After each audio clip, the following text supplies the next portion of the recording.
Welcome to Rankings Reaction presented by Allstate. Happy Tuesday, everybody. Thank you for joining us on this fine evening. Christine Williamson, Skubie Mageza, and Dalen Cuff, who, by the way, his birthday is on Friday.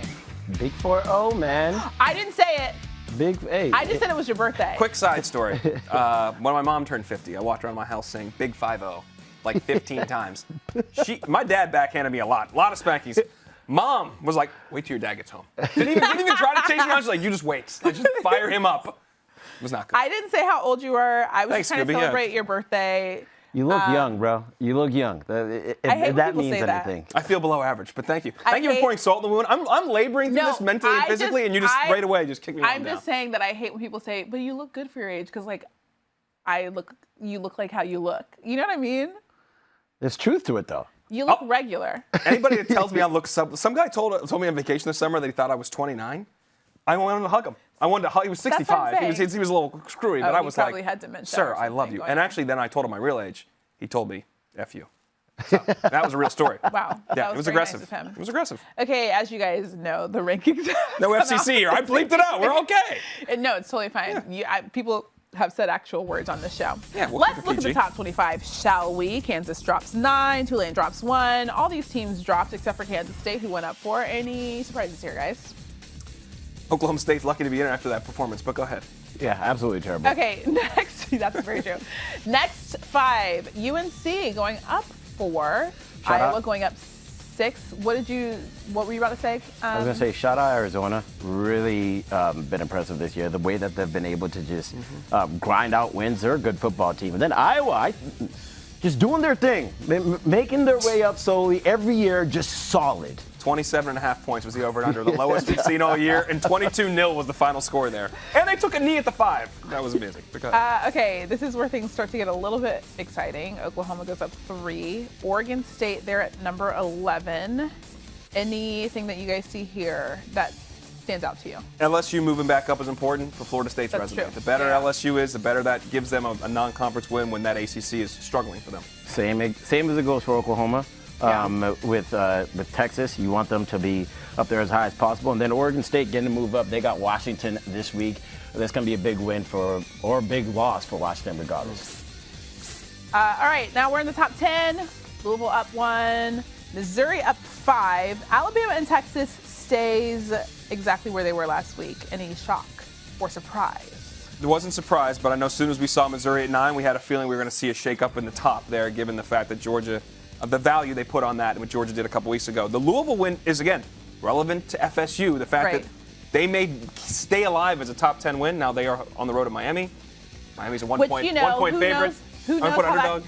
How this game would go, you know? I like the Hurricanes in that. It's great to be Miami But if you're a FSU fan, I was just going to say, Dallas, he'll take the Hurricanes straight up and that money line bet. I like the money line bet. Okay, here's where the shock and awe happens. Ohio State and Georgia flip at number 1 and number 2. But, I feel like this entire college football season, we've been saying that this Georgia team doesn't necessarily look like they're dominating, but in the last 2 weeks, they have absolutely rolled over the teams that were supposed to be their biggest test of the season.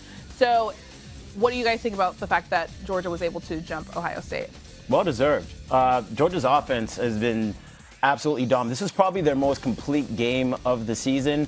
Over 600 yards of total offense. The fact that Brock Bowers was able to return just 3 weeks after having tightrope surgery.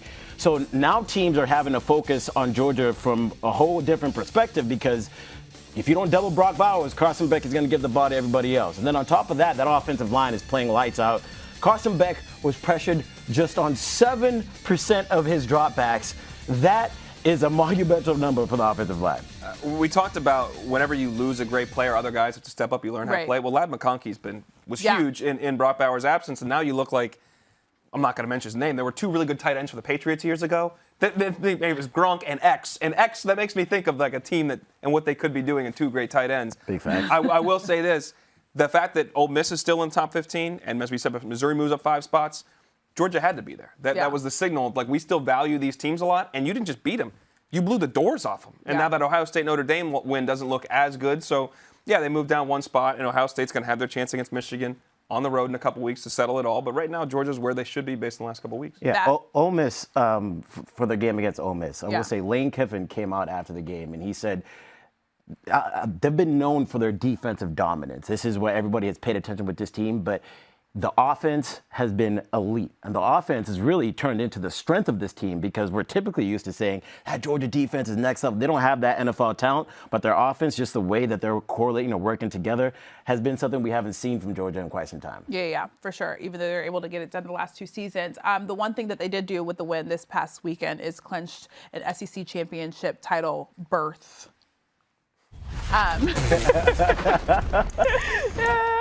So now they go into the SEC championship because I just felt like it was relevant. Birth. They're going to birth themselves into the. They already did birth. In the SEC. Birth. That's true. They birthed themselves. Anyways, do you guys see if, let's say Georgia obviously wins out the regular season and then loses in the SEC championship, do you guys see Georgia, if they were to win out in the regular season and lose in an SEC championship game, do you guys see them out of the CFP race? Again, comes all the permutations. Right. But if Alabama continues to play the way Alabama has played and dominates the rest of their schedule, a couple games left, and then it's a one-score game, then you could make an argument if we're looking at other teams. Say it's Michigan loses at home, and it's easier to say, well, then Michigan's probably out given their schedule. If Florida State loses any game, they're out. Yeah. So I think you can look at a one-loss Florida State given their schedule with a one-loss Georgia and what they have done and what the committee values. Probably lean toward Georgia. So there are permutations that can make it work, but it is about what all happens around them. And I didn't even mention the Pac-12 teams yet, which factor into this too. Yeah. Scoobs, any thoughts? Yeah, definitely feel like Georgia is going to get in at this point, no matter what, just because of how they've looked no like matter the last what, couple. really? At this, I had a different opinion in it last time, and I say no matter what. Only like if they lose the SEC championship, I still think they're going to get in because Georgia has looked like the best team in the country the last couple of weeks. But what if they lose by 3 scores to Alabama? Not them saying that would happen. All right. But now, if they lose by 3 scores, that's a whole different story. Okay, yeah. All right, so you want to get specifics no matter what. Well, no matter what. So no matter what. It's necessarily the case, which you got me in the court. But for sure, I feel like Georgia definitely has a chance to get in. If it stays close with them in Alabama, they're going to get to the playoff. I feel like Tom Cruise right now. Did you order the code red? I feel like it's got you to flip on yourself. I don't know anything about what you're talking about. I'm not surprised. I looked over as soon as I said Tom Cruise, like, where is this going? What is this idiot talking about? I don't think I've seen a Tom Cruise movie, but I don't know. I don't remember. Movies aren't my thing. Anyways, let's talk about the team that we were just talking about that will be playing. I'm going to order more Code Reds later. It's okay, go ahead. I have no idea what that means. Yeah. The team that will be playing Georgia in the SEC championship, that is Alabama, who we saw them lose to Texas earlier in the season. And then, they had a couple of hiccups. Right after that game, they went to USF. Obviously, didn't have their starting quarterback. And then Jalen Milroe has looked absolutely like a bucket the last few weeks. So what are your thoughts about the fact that Alabama has been rolling at this point in the season? I will say that we have never seen a player develop the way that Jalen Milroe has in the middle of a season. From where he was to the point of getting benched against UCF and just not looking like an Alabama quarterback that can help this team win a national championship to this point where he's entered the group chat for the Heisman conversation. Whoa. I'm going to go ahead and say it, man. I'm going to go ahead and say it. Jalen Milroe, the last 2 games, 10 touchdowns responsible for. The way that he's broken records for Alabama in back-to-back weeks. First quarterback with 4 rushing touchdowns. Fourth quarterback with 3 passing, 3 rushing. And the problem with Milroe earlier on in the season was the fact that he was holding on to the ball. And they came into this week leading the SEC in sacks allowed. But this game, the first time this season that Jalen Milroe was not sacked. So now the offensive line has figured out, okay, he's able to create more. One of them after the game called it the Bryce Young effect. You got to be able to hold on to your blocks because you don't know what Milroe's going to do. And Nick Saban himself has said this team has just grown and developed in a way that he hasn't seen from a team in recent years. That can all be true. That dude's not in the Heisman race. You cannot get benched. You cannot look as bad as he did in September. It's a 3-month season. A third of it can't be terrible. That said, all right. Go ahead. He's not in that conversation. That said, they have looked really good, and Tommy Rees understanding how to use him better and differently has been huge in their games and their performances. Defensively, they've been better in the trenches. They're like the teams we expect Alabama to be. I'm trying not to be a prisoner of the moment. But what I do think is worth discussing is the loss they suffered to Texas on September 9th. That's not a good look. That's at home, a good loss, but a good Texas team. They are behind Texas, it seems, almost permanently based on that head-to-head. Bill Corrigan said it. But the challenge for the committee is to give me the best 4 teams on December 3rd. And the way Texas is surviving games, right. They should have lost to K-State 2 weeks ago. The TCU game, not pretty. They got to go on the road to Ames. They're 7.5-point favorites. I'm probably going to take the 7.5 points with the Cyclones. If they continue to just survive and advance in this way, they don't look like one of the best teams as we get to December. Alabama looks like the better team to them. The games have to matter. Head-to-head matters. I get it. But I would not have a complaint if we get to a point where if Texas is continue to win against subpar competition by 1 possession or a missed extra point or a missed field goal, and Alabama's torching teams, and Alabama beats Georgia in the SEC championship game. Well, yes. If it came down to some weird situation about one-win teams and Texas is out, but Bama's in, I don't think Texas has a gripe at that point if they keep performing this way. 1,000%. I feel like that makes sense. And I feel like the head-to-head only matters right now because of the fact that Texas is still winning games, obviously. And Alabama, even though they're not rolling teams like Georgia's rolling teams, right? So there's no real... They just destroyed LSU 2 weeks ago. I know, but like the jumping of the They just teams, destroyed Kentucky on their field. But they have a loss to Texas. I feel like you can't give them... If there's a head-to-head at the end of the day, whether it's in September or November... They can't allow them to jump that team until they've proven that they should jump that team. And I feel like the only way that they're going to let that team get jumped is if Texas takes an L. Now, when it comes to championships, conference championships, I feel like that might be another conversation there. But I feel like there's no way that the committee is going to let a head-to-head So Texas will not be ahead of Alabama until we go into conference championship weekend. And based on those results, unless you would say there could be a change. I feel like I agree with that assessment. I want when we get to December 3rd, we look at it and say who are the best 4 teams. Yeah. And I think that would make that sense. matters. But it can't 3 months earlier cannot determine exactly what happens that day. If teams develop, teams change, teams progress, and teams get worse. That all happens. What are your thoughts, Scoob? Alabama was ahead of Texas going into the fourth quarter. Jalen Milroe is not the same quarterback that he was in that game that he is right now. Now, we've heard the committee say before numerous times that at the end of the season, we're trying to get the best 4 teams in. You just said it.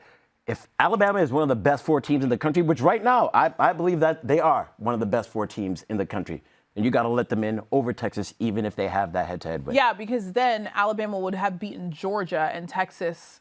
Like those we're not playing. It's a Big 12 championship versus the SEC championship. Yeah, the Big 12 has, out of all the conferences, they have the least percentage to get a team in, according to our ESPN analytics. Well, I think the Big 12, the path is clear for Texas to get there. We've talked about this last week.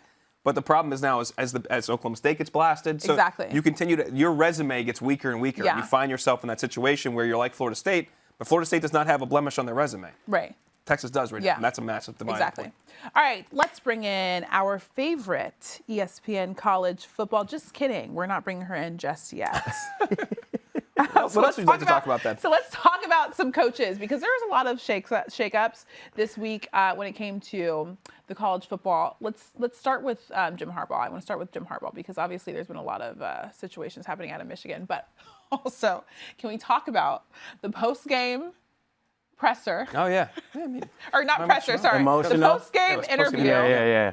Where we got a couple of F-bombs and they weren't bleeped out, which I was very confused by. It's the middle of the day. And then Where's the FCC? We're on network television. And then a very bloody Blake Corum. Somebody. It was just like a very interesting situation. So when you saw that, did you think it was, what'd you think? I thought I was in the octagon. I had a guy bleeding from the nose. The other guy just UFC 295. Like bleeding out of his face. I honestly, when I was watching, I'm like, wait, are they not? Because you have the button in the truck. You got to be quick. But you got to work on it. For like behind the curtain here, folks. There are ways to cut the mics. You can shut that thing down, and it just rolled. And I was like, he just keeps going. Yeah. I loved his emotion. I loved his passion. He's probably gets the job if Harbaugh walks away. Now, given the win, given the emotion, the guys want to play for him. Maybe he gets that job coming up in 3 months or 2 months or whenever Harbaugh may leave or may part ways. However this thing works. But it was interesting to say the least. Oh my gosh. Yeah, Blake Corum definitely kept that on purpose, because I'll tell you one thing, the trainer most definitely probably came up to him and asked, hey, you want that wiped off? Nah, I'm good. I'm going to leave this on. So great job by him. Oh, yeah, for sure. Especially with it's not training. Gladiator, not a movie. He's just bleeding. if you're a Right. trainer and you're worried about your kids, you're not going to let them go on there with blood all over their face. But how would he have known? He had a Sometimes you helmet don't on. know you're bloody. You had never a felt helmet blood on? coming down? No? No. Sweat? Dude, You when sweat, I've blood, been everything? cutting Yeah. games and I have no Aren't idea. you sweat? I've been cutting games and I felt it for sure. Sweat Well, you're feels like something I'm blood. not. I'm old man. I'm old school. Sweat That's what we did. I bled like everywhere. Threw dirt on I it. That's walked what he uphill did. that way. I feel like the Blake snow. probably didn't realize that the liquid running down his face was blood versus sweat, and then took his helmet off and then just went over to go talk to his coach and say, hey, that was great. We won. And then it was like, wait, you're bleeding, by the way. So I feel like that was what happened. Anyways, All right. let's talk about what else happened in college football when it came to coaches, because Jimbo Fisher, he's gone, which it should have happened before right now. No? All right, real question. Somebody gives you $76 million to no longer I do your would leave. job and you're 58 years I'd old. be so excited. Are you cool calling it a lifetime though? You go out in that way. You've won before. You won a national championship already. 58 years old, 76 mil, right off in the sunset. It's a lot of money, man. $76 million. I would literally. He's going to be getting I'd done. 7.1 until What do you think- 2031. what do Yo, you think I'm arguing the contrary? Yeah. I'm just making sure I we're on was the same page. I was like, wait, It's would not you going to be easy for happy? me. I would be bummed. I'd be like, man, I got to go out like this. But in the next, 60 days, he's going to get $19 million. Then he gets $7 million. I think what's I think he Annually gets through $30 million 2031. before the end of this calendar year, next calendar year. Yeah, he's going to get So you're like- 19.1 in 60 days. Think about that. If you get $30 million in the next 12 months, forget the 2031 part. You're growing that money. Like, I'm done. I'm would hanging, go I'm to chilling, another country. and I would figure out how to process my sadness and the I fact would that I'm not going to literally not coach live in anymore. America. But I'd hang. All right. One thing I thought was absolutely hilarious with this. I don't know if you guys saw this little nugget at halftime of the last game that they played. Texas A&M has the 12th man, their boosters, Thing, yeah. and they had a $167 million check. It's up $167 million check. If we could bring it up in a second, how much producer Shelby. They love when you produce on air, by the way. Yeah, for Keep sure. going. Keep doing it. Yeah, fire away. Yeah, Shout wait, out what to my are we ghost breaking dad. down? Full screens. Go Yeah, ahead. yeah. But we're calling for it. It'll get there eventually. But the booster presented a $160 million check at halftime of the game. And it's funny how you're flaunting the check that you're going to use to get rid of the coach after they just won by 40 points. Like, yeah, here's this check. We're going to get, there it is. Yeah, We're waiting for it. No. $160 million check that you're going to be using to get rid of your coach for $76 million. And to your point, though, Christine, should it have happened earlier? It's not that, necessarily, it could have happened earlier. This just seemed inevitable. Yeah. This is just, they are paying for excellence and they're getting average. They're getting great recruiting classes. But people, I think, we're missing this NIL era. You got to want to be part of the school and part of the program and what you're building. Yeah. You can pay for whatever you want. And when those kids can leave, they can leave whenever they want. Yeah. So there's a lack of, there's a lack of contractual control, obviously. There's a lack of commitment, too, on both parties. So this has to be this is not surprising at all. And this was the inevitable conclusion of where this program was and going. you know where that comes from? And when you have in a place like Texas, where football is completely different than it is in the Northeast, you're recruiting kids who aren't from that area, who don't understand the tradition, the buy-in of Texas A&M football. And then when you pay for a player to come from Pennsylvania or more so Ohio, they don't necessarily know what it means to get these wins. So I know You're for also Texas, in College Station, too, which is in Austin. Let's just say from a school-based standpoint. Not far from Austin. But in terms of the school-based makeup, it may seem very different than in Austin or different parts of Texas, even given where you're coming from. It's your point if you're not from that area. Yeah, that's true. But they really do love their college football down there. And they have a lot of traditions down there. And they're not far from Austin. It's like a 2-hour drive.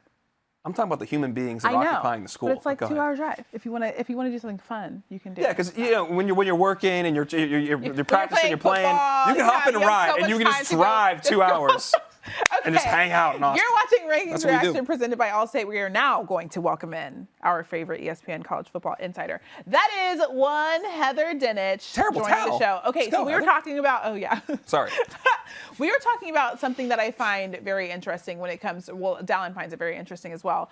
When it comes to that Texas-Alabama matchup. Obviously, Texas beat Alabama on September 9th, and now they're above Alabama, even though Alabama has been looking a lot better than Texas has in their last few games. So what do you make of the fact that the committee hasn't had Alabama necessarily jump Texas in the rankings? I actually asked Selection Committee Chair Boo Corrigan about this about 5 minutes ago, just in terms of how do they weigh the head-to-head with the fact of what all of us see, which is Alabama getting better. And he said that obviously they see it too. He mentioned in particular Jalen Milroe and the progress that he's made. But again, that head-to-head win continues to loom large in the committee meeting room. Now, they will not project forward, but I will for you because I can do that. And I think that as you look forward to the SEC championship game against Georgia, nobody else of those one-loss teams has as good of an opportunity as Alabama to impress the selection committee in their conference title game as Alabama. And remember, there are tiebreakers for teams that have comparable resumes, and Alabama and Texas, as we sit here right now, do, with the exception of the head-to-head. But as you fast forward to those conference title games, Alabama would punctuate its resume with a win against the #1 team in the country. That head-to-head win is not weighted in the committee room. It's one factor, and we have seen before multiple times when at a certain point in the season, the resume, the win, all of the ways the team looks and has progressed ultimately trumps that. Does that mean that Alabama gets in at the expense of Texas? Maybe. Do they both get in? Strong possibility. They look good as a package deal, right? But there's also the possibility that they both get left out. This scenario that I'm explaining to you is Alabama beating Georgia. If Georgia beats Alabama, all bets are off. And if anyone besides Texas wins the Big 12, they're both out. And this is a moot point. So a lot of things can still happen with those two teams. We were just having that conversation earlier in the show, so I love that you came up with that with the answer to that question. But another thing that I saw surprising in the top four was how Washington didn't seem to overtake FSU. What was the method behind that madness with the way that FSU looked and the way that Washington looked against Utah, especially in the second half? To me, Scooby, that was the biggest surprise because Washington has the better resume than Florida State right now. But I also asked Selection Committee Chair Boo Corrigan about that particular decision, and his answer was twofold. One, defense. Even though Washington shut out Utah in the second half of that game, they were not impressed with the way Washington played in wins against Arizona State and Stanford, two teams that are sub 500 right now. So again, it goes to the whole body of work. But when you look at Washington's resume, #2 in the country in ESPN's strength of record metric behind only Ohio State, and certainly defensive improvement in the second half against that Utah game, they have a win against a ranked Arizona team. They have one of the best wins in the country against Oregon. I thought those things would outweigh some questions they have on defense, but apparently not. Not yet, at least. Heather, that terrible towel makes me want to ask this in like a Pittsburgh accent, but I'm going to refrain from doing that for all our listeners. In terms of the top spot, this is maybe splitting hairs, but project this out for us. If Ohio State does beat Michigan, and I think we all know who's going to win the Big Ten East is going to win that Big Ten championship. If they're undefeated with a win over Michigan, is there any way that they could jump back over Georgia, assuming Georgia goes undefeated too, or now that the Bulldogs are there, if they win, they control their opportunity to be #1? It can always change. That's a great question because Ohio State would have a better win technically than Georgia in its conference championship game, assuming Michigan is still a top 4 team. And by the way, Michigan is coming on the road to Maryland while Ohio State is going to play Minnesota this week. It can change again, quite frankly. Michigan can jump Ohio State this week if they put on a dominant, convincing performance against a 6-win Maryland team. And if by chance Ohio State were to struggle against Minnesota, who knows what could happen. But if Michigan beats Ohio State, or Ohio State beats Michigan, I think you could definitely see a change at that top spot, depending on how the SEC championship game were to play out. Again, how you win is also a factor in that conversation, as evidenced by Washington and its performance against ASU and Stanford. Okay, Heather, we're going to end this thing by asking you about some one-loss teams because we obviously know that there are some one-loss teams that can sneak their way into the CFP. You have to pick one of these teams on a neutral field, okay? First, Oregon or Texas? Oregon. Okay. Alabama or Oregon? Oh, Oregon. Okay. And I feel like we know the answer to this one because we just talked about this matchup a little bit, but Texas or Alabama?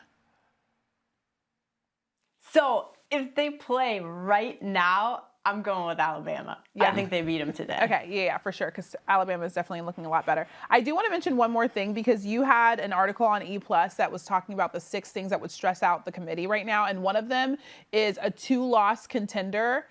What scenario, like what would happen to make a 2-loss contender? Like, is it the Alabama team if they lose to Georgia in the SEC championship and it's a good matchup? Like, in what scenario would that happen? So, no, I don't think it's Alabama as a 2-loss with a loss to Georgia because they wouldn't have the conference championship. I think the best opportunity for that to happen would be if Oregon loses to rival Oregon State in the regular season finale. That's their second loss. And then they go on to beat Washington in the Pac-12 Conference Championship.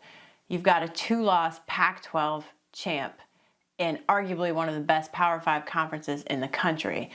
What happens if Florida State loses to Florida or loses to Louisville? What happens if, like I said, anyone besides Texas wins the Big 12? Then who's in? It's hard for me to imagine a scenario if those particular things unfolded where Oregon doesn't still win. They avenge the regular season loss to Washington. They have a top 5 win to punctuate their resume. I'm just saying, don't rule that out until we see what happens in the other Power 5 conferences. It'd be so fun. I love the drama. Everybody loves make chaos. Things a little bit more chaotic, and we would love it like that, especially because this is the last season that we're going to see things looking like this, so it'll be very fun, but we'll see what happens. Heather, great seeing you. Thank you. Thanks, guys. Who knows what they're capable of. I have them right now as a top team in the country. This is a matchup for the ages. Their team has been built for this exact moment. Hope. What's my definition of success? Creating something no one else This is a legit team if they could win the national championship. Being brave enough to dream big. Ready when you come to just quit. Living more when you got nothing left. So they can take fears in their life and turn them into motivation. It's believing in yourself when no one else does. It's amazing. All right, let's take a look at the Allstate playoff predictor. There are 3 one-loss teams who are still widely viewed as being one of the best teams in the country that could very well make the playoff. That's Oregon, Texas, and Alabama. So it's simple for them to make it in terms of what they need to do, which of course is win. But if teams ahead of them also win out, it would cause a little bit of chaos for the committee, as we just talked about. Alabama has a 41% chance, Oregon a 39% chance, Texas a 37% chance. So last week the committee had Oregon as the top 1-loss team. But if they weren't also using strength of schedule as a reason to put OSU at number 1, then why isn't Texas higher, guys? Texas has the 10th best strength of schedule, and Oregon has the 53rd best. I think it's the quality of your loss. I mean, if they don't rate Oklahoma as high as they rank Washington. They lost that game on the road at Washington, which came down to some 4th down decisions, some opportunities that didn't go their way. Mm-hmm. Like, they're right there. They're playing at a high level. And I think the eye test factors. Yeah. Right now, if I pick Oregon or Texas on a neutral field, 100% taking Oregon right now, Yeah. especially how much Texas is struggling. Yeah, big injury for Oregon Texas this week with Jonathan Brooks going down, ACL injury. He was definitely the bell cow running back with the way that he was able to generate production both in the passing game and the running game. And then Texas, you've kind of just squeaked away with wins the last couple of weeks, which has been concerning. But overall with Oregon, I think that they've been one of the most dominant teams in the entire in college football this season. It's an unfortunate loss against Washington, but you look at the way that they're able to control games and Tez Johnson and Bo Nix, their connection. I think that's one of the dopest stories in college football, how Tez Johnson grew up with Nix and his family adopted him when he was a teenager, transferred over from Troy. Now he's playing with Nix and he's had back-to-back games with over 150 yards receiving. So to see that connection going stronger and then to see Bo Nix just kind of trying to walk off in the sunset, it seems like Oregon has everything working well for them as an interesting story as a team that just hasn't gone well. Okay, let's talk a little bit about Alabama in this one. Why is Oregon ahead of Alabama if you think of the same concept? That's interesting. Well, I guess I would kind of argue the same thing. Yeah. It's the way in which they lost. Alabama lost at home. Right. Like Oregon again lost on the road to Washington, a team that is an undefeated team right now that's number 5 in their own ranking. So it's hard to. You can parse it and look at it different ways. I also think when you initially rank the teams, the first rankings, Alabama had not put together the best performances they had the last couple of weeks. Yeah. Texas obviously was coming off a loss more recently. Yeah. And that stuff matters. So you put Oregon in that place, it's hard to supplant them when they've done nothing but win convincingly in the interim since their loss again on the road to a team that's ranked ahead of them. Yeah, makes sense. Retweet? Retweet. Okay. Fans, be sure to check out ESPN.com/Allstate Playoff Predictor to check out your team's chances at making the CFP. What's that face? Are we done? This says layout. Man, This is what we train for. This is what we work for. Put the world on notice who you are. Get your mind right. Focus on this moment.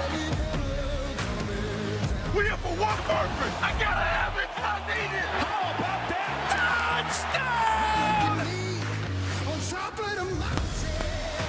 How about it? What can't he do? Who will be praying for right here? What an impressive win. Now, the stakes get much higher.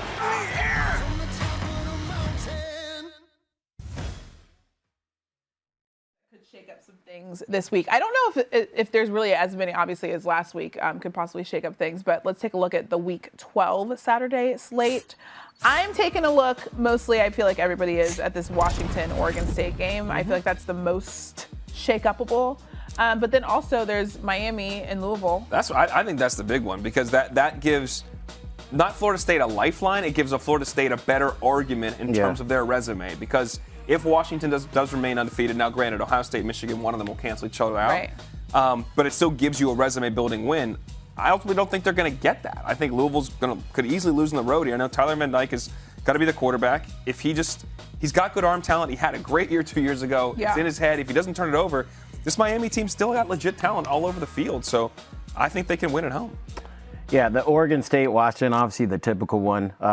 There's a reason why the All-State playoff predictor continues to think that Washington is not going to make it in the playoffs, and I wonder if this is the game. Do you want to posit your theory that made her make the most dismissive face ever at us before the show started? Yeah. Let me go ahead and drop that. I thought we were too heavy. Like, I gotta listen to this I'll go ahead and drop you out. We have 12 seconds. Okay, so Save it for next week. Oregon wants Oregon State to beat Washington, and then Oregon gets Washington at the end of the season. That way, that win against Oregon State is bigger since they get to move up in the rankings. And then you get Washington in the Pac-12 championship for Oregon. And I think as Oregon, that's what you want.